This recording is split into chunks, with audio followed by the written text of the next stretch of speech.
There we go. All right. So I know you guys see this. It's pretty much, it probably looks like a billboard. You drive right by it, don't see it every day. But we do still have the Blitz coming up here. I know it seems like a long way away, but you want to prepare for those things. If you're not licensed in Wisconsin or California and you'd like to attend one of these Blitzes, big shout out to ETE, who's holding the one down in San Diego. If you do want to go to the San Diego Blitz, obviously get your California license. Make sure you let us know ahead of time so that we can make sure we have enough leads for everyone that wants to attend. Also, kind of a pro tip here, and you guys can check with us just to make sure, but in that area, you should probably be able to either have access to a Spanish speaking person or be fluent in Spanish if you're going to go to that particular Blitz. The other part of that, October 3rd through the 8th, and we'll say this every single week up until probably a few weeks before the Blitz. The one in Milwaukee, if you'd like to go that one, that's October 3rd through the 8th. Again, just send me a Slack message letting me know you'd like to attend, and we'll make sure that there are leads for you there as well. Again, Milwaukee and San Diego. Thank you, E, for hosting the one in San Diego. Our team meetings, you guys have done a very proficient job of this. 8 to 8:30 Central Time every day. You guys are doing a great job with that, so I digress. And then the final expense meetings that are on Mondays. If you guys haven't attended any of Holden's trainings, you're really missing out. Extremely knowledgeable, just willing to give it all up, really, and tell you exactly what he does, how he does it. But Holden is also a specialist in Medicare, and he has a Medicare meeting that he holds on Wednesday nights as well. All those things are recorded. He sends them out via email. We also post them in our Slack so that you can catch up on them, later. Last couple things here. Yeah, Mr. Brantley trying to call me. Last couple things here before we get to Tim. And then after that, we'll come back to the numbers for all that would like to stay. Tim will be talking today again about setting the table with your clients and having a much higher closing ratio by making sure you don't get any of the objections there towards the end. He's put an agenda together for that, and I think you guys will get a lot out of it. I know when Tim and I reviewed it yesterday, very solid information. Our Cancun program is getting near the end, and it is definitely heating up, even though Cody's trying to pull away there. But again, the rules, only final expense counts must be posted in Slack for it to count. Again, as an example, if it's Rural Neighbors and it's $100 a month, you would say $1,200 Rural Neighbors FE at the end, so we know to count it and that it's final expense. Must have 40 families protected in order to win the contest, which will obviously exceed that. And then the contest ends 9:30, obviously, of this year, 3 days, 2 nights, all inclusive at a resort in Cancun. For time's sake, just put our top 10 on here. There's a lot of other, if you will, honorable mentions, but for time's sake, we're in the 8th week of the program. From 10 to 1, we got Mr. Jeff Scott that has 9 families protected, Ash with 10, the Sofa Man himself at 12, Robert Golden at 12, Taylor Bolden here in St. Louis with 13, Josh Sullivan with 14, Justin A with 18. Nice job there, Justin. To crack our top 3, Mr. Ryan V with 18 and wrote his first annuity this week. Congratulations, Ryan. Mr. Michael Salazar II with 25 families, making a push there at Mr. Cody, and Cody's leading the way so far with 33 families protected so far for the competition. And we've had 31 agents. 40. No managers count. 31 agents have actually participated in the contest. So looking forward to the next several weeks for sure. That's funny, Tim. In reference to our strings, we had our record number of strings. These records are meant to be broken, but 26 people are actually on strings right now, which is absolutely fantastic. The most we've ever had. And again, I'm going to give credit where credit is due. So for 2 weeks, we're just going to call them down from top to bottom. Mr. Jordan Sofa, Alexis, Crystal, and Walter are all at 2 weeks. Our 3-week teammates, Mr. Michael Salazar back on his string again, 3 weeks. Tolbert at 3 weeks. Andrea Cobathan at 3 weeks. Jeff Scott, 3 weeks. And Jeff, congratulations to you here recently. You're just tearing the cover off the ball and doing a fantastic job. I think a record week for you and a solid week last week as well. We got Mr. Tim V with 3 weeks, and then Mr. Jeremy Slingerland at 3 weeks as well. Our teammates at 4 weeks. We've got Ash at 4 weeks. Colton at 4 weeks. Mr. Gregory Pitts, well done, Gregory. Got Robert Golden back in the mix. Josh Dutton are all our teammates at 4 weeks. We've got Justin A. and Donnie Young running the Bearded Bikers at 5 weeks. Our 6-week participants, Brandon Presley at 6 weeks, and Josh Sullivan at 6 weeks. 7 weeks, Alex D at 7 weeks, Ryan V at 8 weeks, Michael Greeter at 9 weeks in a row. So Michael Greeter's written, I think he's been here 10 weeks, so he's written insurance and protected the family for 9 out of the 10 weeks. 90% is pretty darn good, if you ask me. We got Mr. Cody Wetzel at 10 weeks, Charles Schulman at 11 weeks, and ETE, the man himself, at 12 weeks, and I'm sure it'll be 13. And Renee Barker continues to lead the way, 70 weeks in a row that she's protected at least one family. Again, our record at 26. So I said I did this reverse order. I got excited and start going through the numbers. So Tim will be with you here in just a second. I only got 2 more things to cover. Last but not least, our numbers from last week.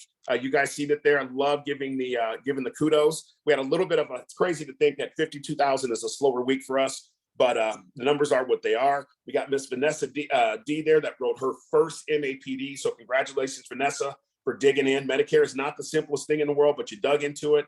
You're learning, you're using your resources, and congratulations for getting your first MAPD. Renee Barker, 3 MAPD for the week. And here's the deal. Even though she didn't have any premium from the the life side, she was still able to go out and write 3 MAPD.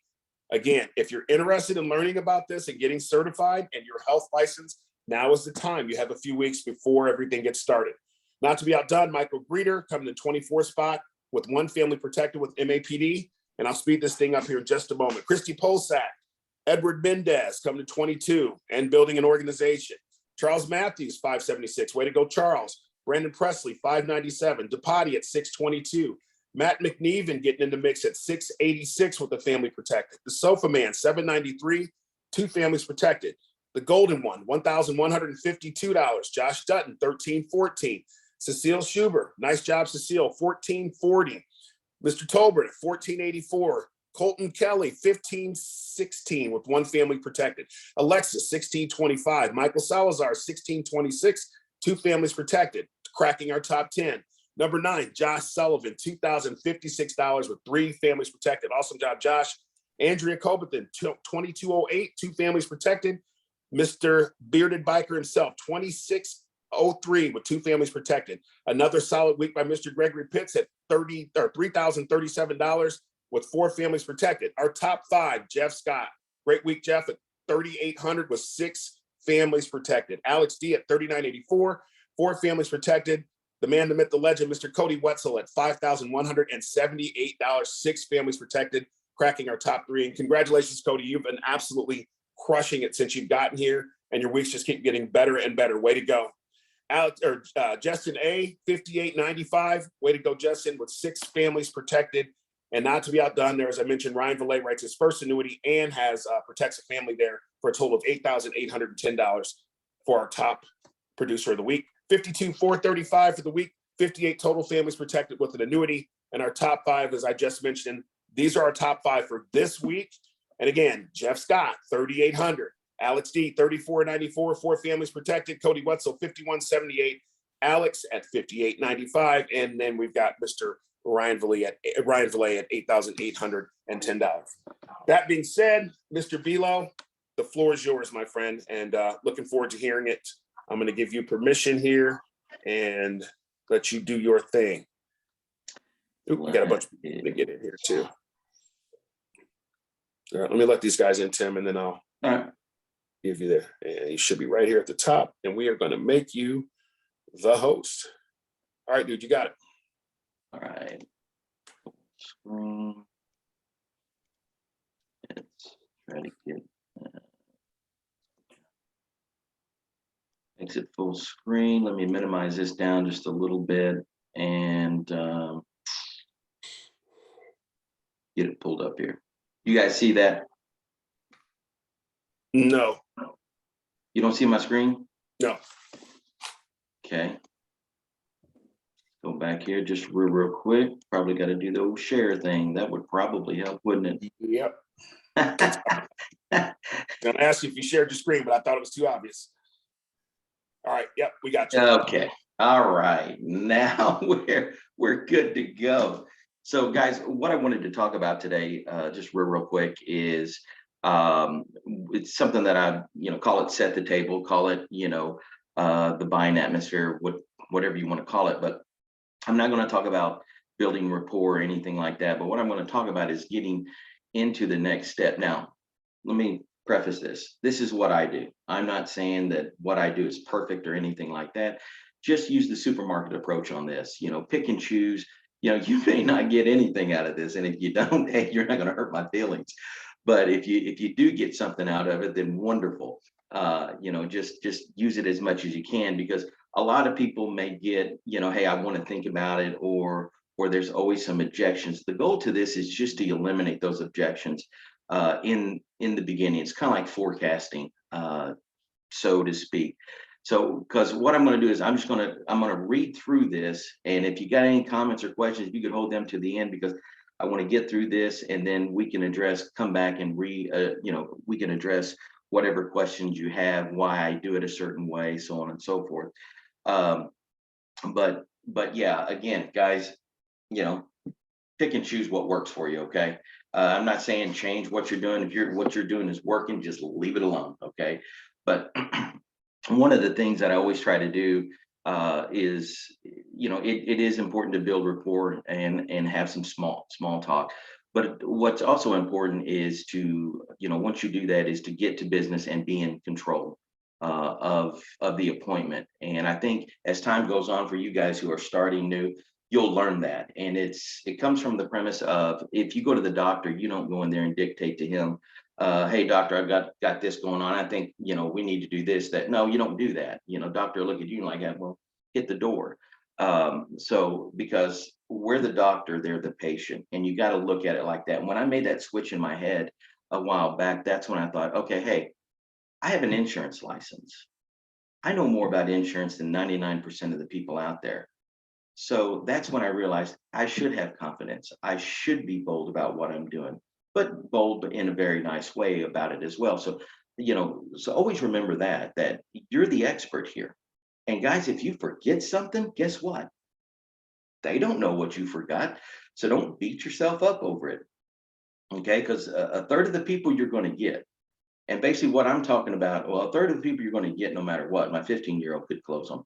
There's going to be a third of the people that you don't get. And you've heard me say this, Jesus Christ himself couldn't close them. But there's also we're going to be talking about that 1/3 that makes you from being an average agent to a really good agent. We've got a lot of great agents on here that put up some massive numbers. So anyway, so what we're going to do is we're going to get started. And again, some of this is going to be very familiar. I mean, I haven't recreated the wheel. I've just pulled stuff from different videos and presentations, and I've made this my own. But anyway, so as I get in there, I tell them, hey, Bob and Mary, and I have their card, I just say, hey, just for the sake of time and being respectful of your time and the 5 other families that I got to see here today, we're going to go ahead and get into this and, have their lead with them. I said, hey, I'm the person that's been assigned to help you guys. And most of these people fill these forms out for, I know I got 4 answers down there, but for one of 3 reasons, and again, I ask them, hey, A, they don't have coverage. B, they have some, but not enough, because funerals do go up in time. C, they're looking to either leave a legacy or help a family member out, or they know somebody who just recently passed away. And as you'll see here in big bold black letters, which one are you? And you just be quiet, okay? And you just let them talk. And if they come back with anything at all, well, we don't have any coverage. Now, guys, I've even said, Bob, Mary, you guys are 75. What's made you wait this long to take care of this? So again, I'm letting them paint their canvas. It's not me. I'm just asking thought-provoking questions is all I'm doing. And as they answer that, I'm just taking note of what they're saying. And again, guys, I let them stay in that vein as long as they want to. I've done it for as long as 20 minutes just by asking questions. And I always end that when I feel like we need to move forward, I always come back and say, now I know why I'm here. It basically giving validity to what they're saying. Basically, it just said, I heard you, now I know why I'm here. Okay. And I come back and here's where we get to the, as I say, the down and dirty. I just tell them, hey, my job is simple, and that's to make you look as good on paper as I can. And I always end it, does that make sense? You have to have those in there to get agreement with folks so that they're along with you. You can't talk to people, or talk at them. You've got to be a part of a conversation. And again, does that make sense? And of course, they're gonna, and I'm nodding my head, and they're, oh yeah, it makes sense. And again, I come back and say, guys, I would approve you today, but you know what? They just don't give me that stroke. I'm just the underwriter. And, you can't make a decision today because we just don't know what you qualify for. Okay. And those are important. I would approve you today. They don't give me that stroke. I'm just the underwriter, meaning, hey, I'm your friend. I'm going to bat for you. I'm going to do whatever I can. Unfortunately, you can't make a decision today because they can't make a decision today. It's not up to them. And because we don't know which qualify, those are the things that I just basically told them there's nothing to think about. Okay. And then I turn around and I've got my suitability sheet, and I have the 3 objectives at the top. And I turn it around, and as I'm saying, hey guys, we've got 3 objectives today, and that's to find something that, number one, is affordable. Okay, it's got to fit in the budget. Number 2, it's got to be comfortable, something that does what you want it to do, and most importantly, something that you qualify for. Now, I've got that turned around, and I'm underlining each one of those as I do it. Just me, okay? But here's the statement. Now, Bob and Mary, if we can't hit all 3 of these objectives, then we're going to shake hands and I'm going to be on my way because I've got 5 other families to see there. Now, if they thought for a second that I was out there to sell them or close them or hard close them, that just went out the window. So all I'm doing is bringing those barriers down so that they understand. Now, the second part is I tell them, hey, the good news is if we can get these 3 things accomplished, we're going to submit a request for coverage. Very important here. I don't ask them if they want me to submit a request for coverage. I'm telling them if we can accomplish all 3 of these, in my head's the old McCabe knob is always going, we're going to submit a request for coverage. And I come back again, taking it away. I'm going to be completely upfront with you guys. They're really going to check you out. They're going to check your MIB, which is your Medical Information Bureau. They're going to check your Milliman's, the prescriptions that you've taken in the past and that you're currently taking. Does that make sense? And you could always, does that make sense after every, now you don't want to get completely redundant with it, but you need to add that in, getting their agreement. And then, hey, they're going to check your driving record, make sure hey, Bob, Mary, you guys don't have a bunch of DUIs. That makes sense. And like, oh yeah, you don't have to worry about us. They'll want to, hey, we're good to go. And again, they're starting to plead their case to you. Well, we're good. And that's beautiful when they do that. And of course, the last is, hey, they're going to check your banking info just to make sure you haven't been a part of any banking fraud. Now, why do I say that? Well, I mean, bottom line is Ben's got a great point in his presentation where he talks about the three discounts. Do you have a valid driver's license? Have you lived in the state?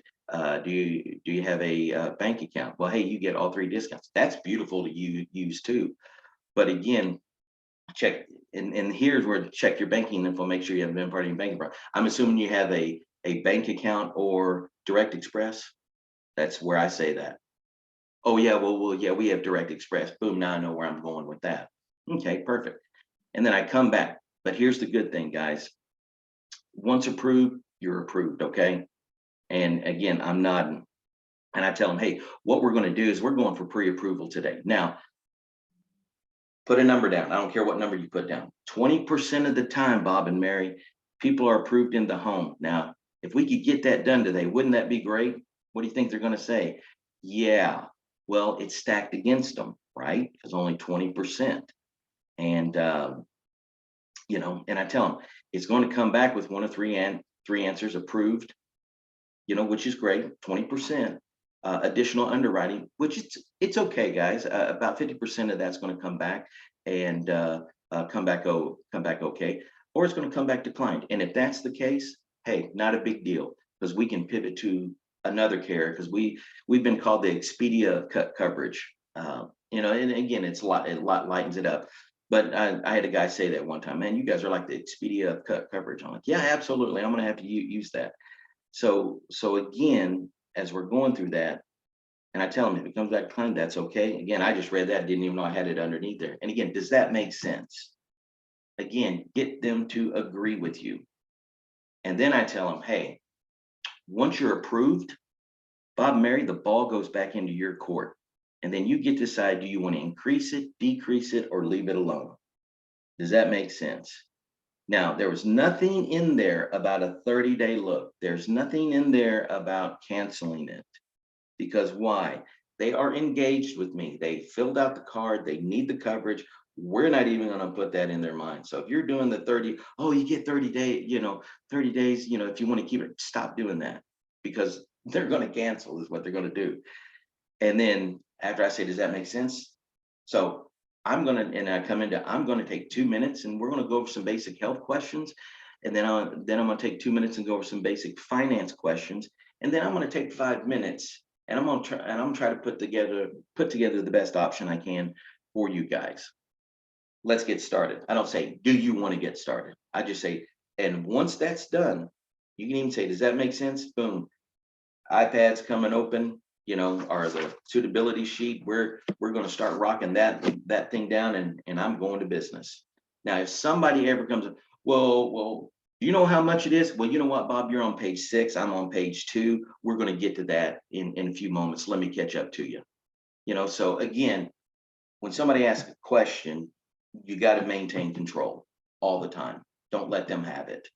And again, so again, I'm not going to get in the, going into the suitability sheet. I still use the same one that I always have. And again,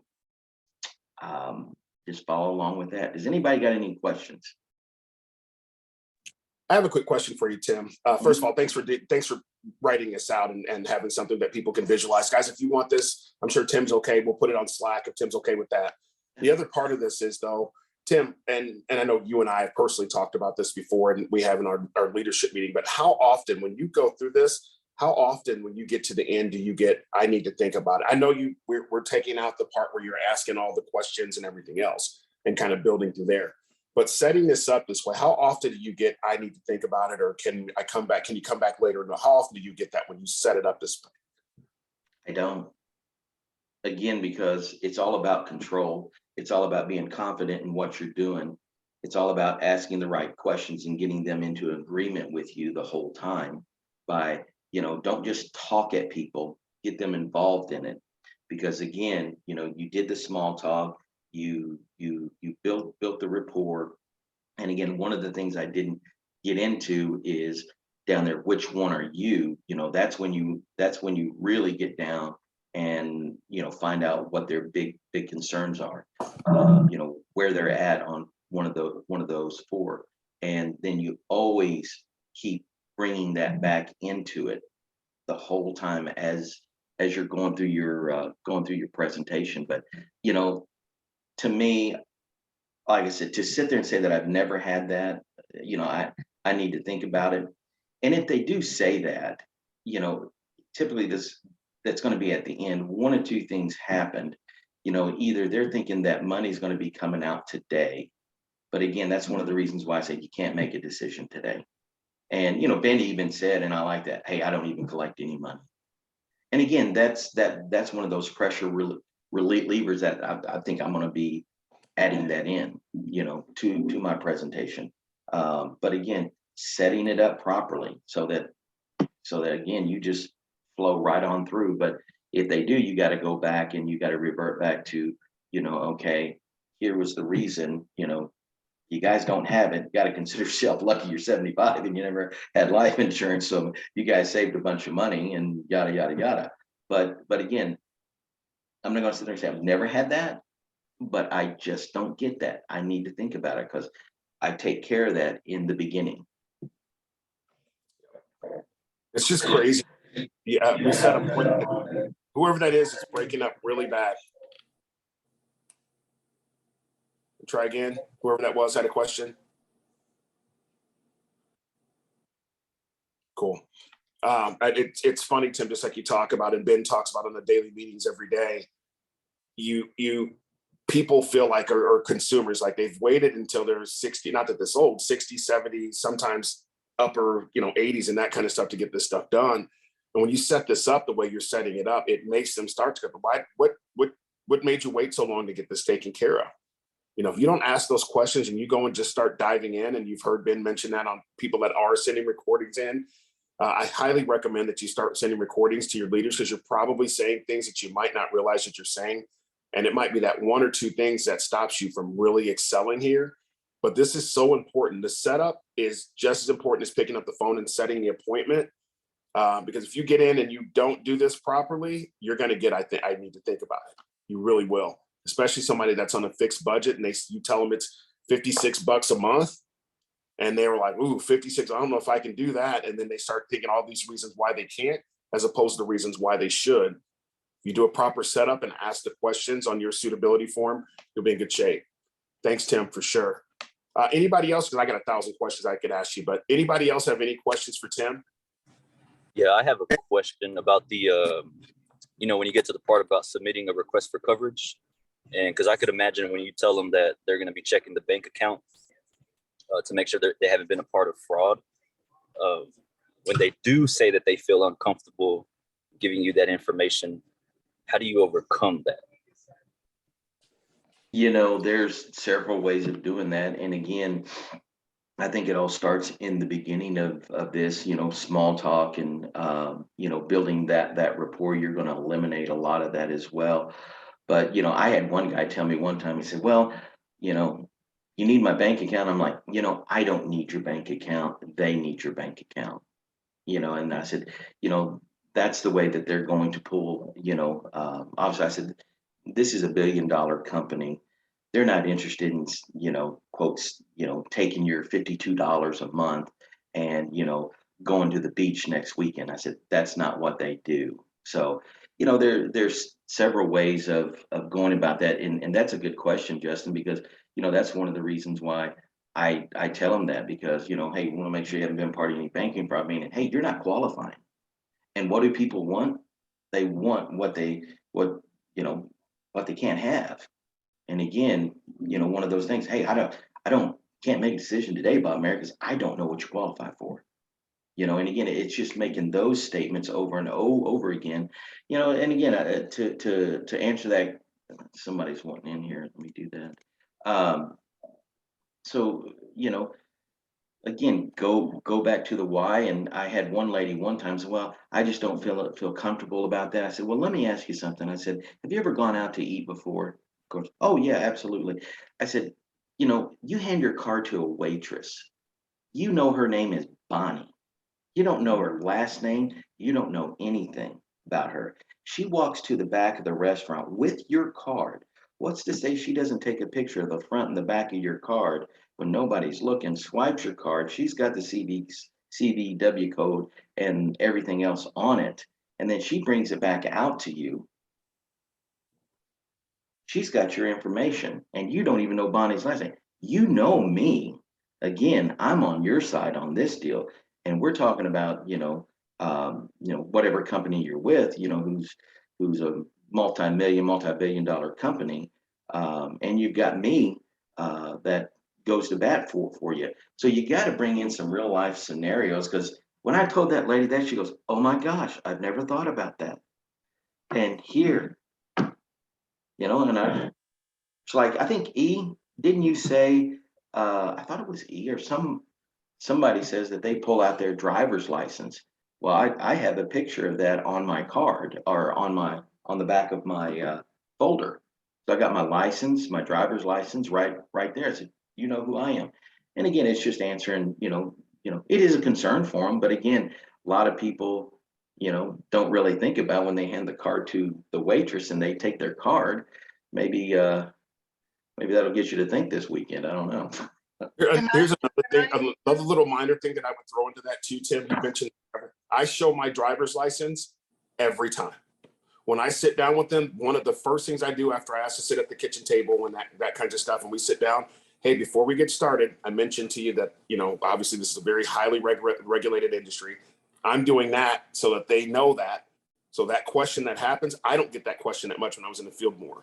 And I'll say, as I mentioned on the phone, when I set the time to come out and see you, I would show you my ID and I'd show you my state license. Remember that? And they go, yeah. here's my state driver's license, and here's my Missouri state. And I have a couple of other licenses I keep with me because it just provides credibility, right? I'm licensed in 19 states. Here's Missouri. I'll flip the sheet. Here's Illinois. And here's my driver's license. And I'll sit my driver's license on top of my insurance license. And I'll say, you can take a picture of if you'd like, if you need it for later, or if it makes you feel more comfortable. I'm doing that in the first couple minutes of me sitting before I even started truly building rapport. I'm doing that to make sure they feel comfortable. That's one of the first things I do. Somebody else was going to say something. Great question, Yeah. Justin. It was me. I was just gonna share the way that I do it. I know everybody's style is a little bit different, but I go through building rapport and of course asking, tell me a little bit about why I'm here. Most people fill these out for one of three reasons.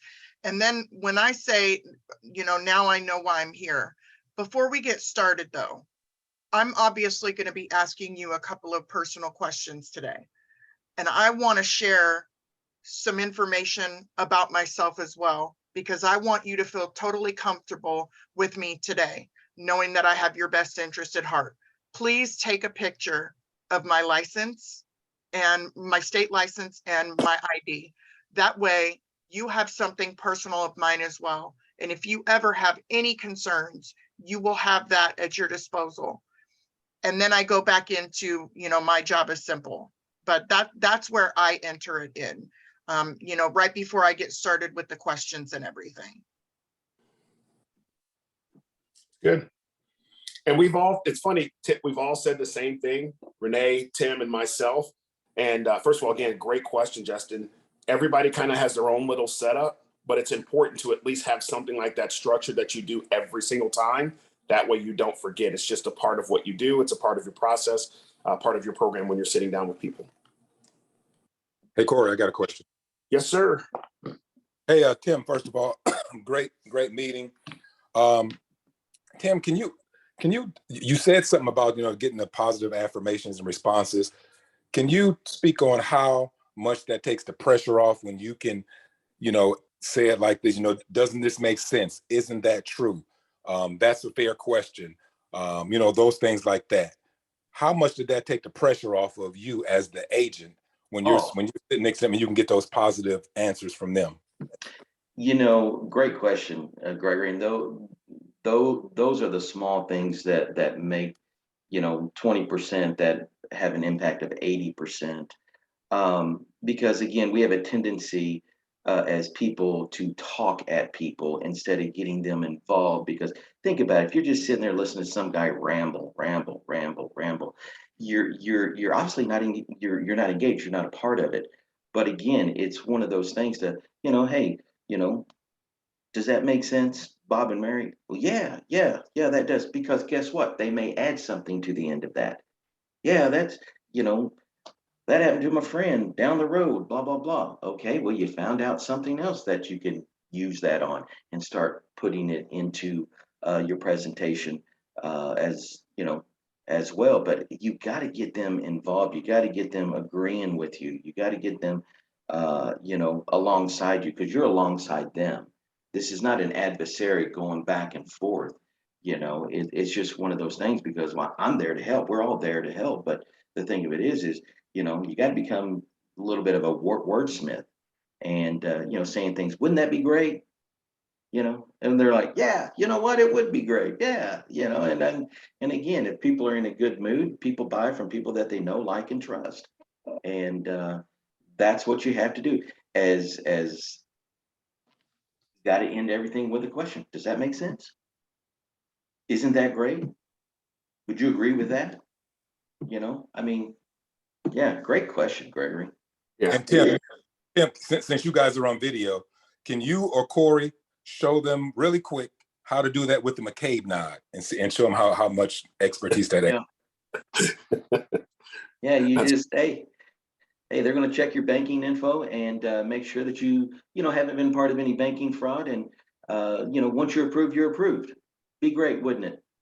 And I call it the McCabe Bob, but it's a nod. But yeah, and again, it's just people are going to mimic you, because if you walk into a room, and I did this with Renee yesterday, and she can speak to this, talking about whether you're on the phone or whether you're in person. If you walk into a room and you're smiling, guess what people are going to do? They're going to freaking smile back. If you walk into a room and you got a scowl on your face, like, oh, what's this freaking clown want? You know, whatever you're giving off, I know E talks about energy, and it's true, energy is real, man. Whatever you're putting off is what you're going to get back. You know, and it's just like Renee and I were talking about recruiting yesterday, and I think had to do with, pick up the tempo just a little bit, and she did a fantastic job after getting that. But just, when you're talking to somebody, hey, how are you doing today? Fine. And guess what they're going to say? Fine. How are you? See what I'm saying? Whatever you're going to give, you're going to get back. And again, that means they're involved. Don't get me wrong, people like to talk. They love to hear themselves talk. And if you've never read the book, How to Win Friends and Influence People, there's a great story in there about a botanist that you need to get it and read. Good story. The whole book's great, by the way. Thanks, Gregory. Appreciate it. Tim, thank you. Again, another solid topic that you knocked out of the park. Thanks for the questions, guys. We know, transitioning from one meeting to the next from 8 o'clock until you've been on for about an hour and 15 minutes. So tons of other things you guys can be doing, but we want to make sure we bring value, let you guys make sure you understand the resources and things like that you have. If you guys need us, let us know. Good luck out there. Congratulations on another record-breaking week last week. And I know we'll finish the weekend strong. Thank you, guys, and bye for now.